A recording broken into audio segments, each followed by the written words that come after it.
রান্নাঘরে দুইটা তরকারি আজকে 2 দিন ধরেই পড়ে আছে। তা আমার বর যেটা করে সব সময় তার পছন্দের তরকারিটাই কিনে নিয়ে আসবে। আমি চাই অনেক দিন ধরে মাটির নিচের আলু খাইতে, কিন্তু সে আনবেই না, ওটা তার ভালো লাগে না। তার ভীষণ পছন্দ লতি, কচুরমুখী, তারপরে হচ্ছে কচু, এগুলা সবসময় সে এগুলো আনারই চেষ্টা করে। তা আজকে দুইটা তরকারি আমি কেটে বেছে নিয়েছি, দেখলাম যে এগুলা প্রায় নষ্ট হওয়ার পথে। একটা ছিল পটল আর একটা ছিল লতি, দুটাই কিন্তু তারই পছন্দের তরকারি। আমি বা নিহাল কেউই একদম পছন্দ করি না, কি আর করার, পচে যাবে ভেবে রান্না করে চলে গেলাম। আর দুটা তরকারি আজকে আমি চিংড়ি মাছ দিয়ে রান্না করব। এগুলা টেবিলে দেখলে সে কিন্তু অনেক বেশি খুশি হয়ে যায়, বাট নিহাল একদম মুখ কালো করে ফেলে। তবুও আমি আজকে আর কোনো কিছুই রান্না করব না, আমার একদমই ভালো লাগতেছে না, রান্না করে যেতে ইচ্ছে করছিল না। বাট তরকারির যে দাম, এই ভেবে গেলাম যে নষ্ট করে কী লাভ, রান্না করেই রাখি, কোনো না কোনোভাবে খাওয়া হবে। তা আজকের এইসব তরকারিতে আমি কোনো মশলা ইউজ করব না, শুধুমাত্র রসুন দিয়েছি একটু এখানে, তাও বাটা না, একটু ছেঁচা রসুন দিয়ে দিয়েছি।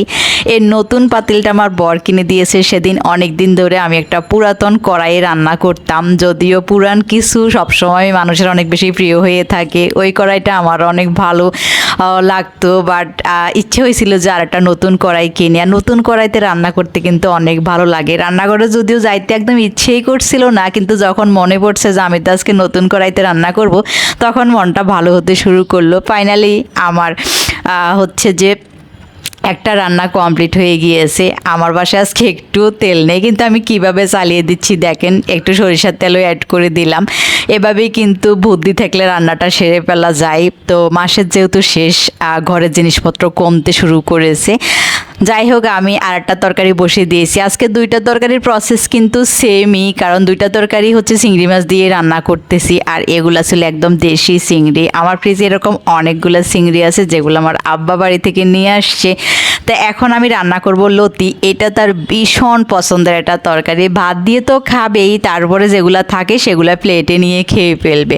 তো এটা একদিকে ভালো যে তরকারিগুলো বাসি হয় না, সাথে সাথেই শেষ হয়। আমি পটলে কোনো রকম পানি ব্যবহার করিনি, বাট লতিতে একটু পানি দিয়েছি, তবে পানিটাও আমি শুকিয়ে ফেলবো, কারণ লতিটা একটু মাখা মাখা হলেই ভালো লাগে। ফাইনালি আমার লতি রান্নাটাও কিন্তু শেষ হয়ে গেছে। দুইটা রান্না আমি টেবিলে নিয়ে আসছি, তারপর আমার ক্ষুধা লাগছে, আমি ফ্রিজ থেকে একটা প্যাকেট বের করে সেখানে থাকা এই নাস্তাগুলো খেয়ে ফেললাম। Thank you so much.